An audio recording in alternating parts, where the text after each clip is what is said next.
అందరికీ షాలోమ్. ఈరోజు ప్రసంగి గ్రంథము 9వ అధ్యాయం నుండి 12వ అధ్యాయం వరకు. ఇందులో నుండి కొన్ని ప్రశ్నలు. మొదటి ప్రశ్న, యుద్ధముల కంటే ఏది శ్రేష్టము? రెండవ ప్రశ్న, ఏది చెడుతనముతో నిండి ఉన్నది? మూడవ ప్రశ్న, నీ మనసునందైనను ఎవరిని శపింపవద్దు.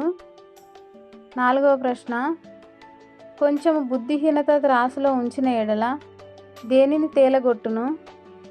ఐదవ ప్రశ్న, నీ హృదయంలో నుండి దేనిని తొలగించుకొనవలెను? ఆరవ ప్రశ్న, ఆయన ప్రతిక్రియను అది మంచిదే కానీ చెడ్డదే కానీ ఏమి చేయును?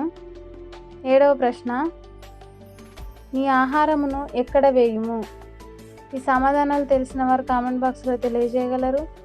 షేర్ చేయండి, సబ్స్క్రైబ్ చేయండి, లైక్ చేయండి.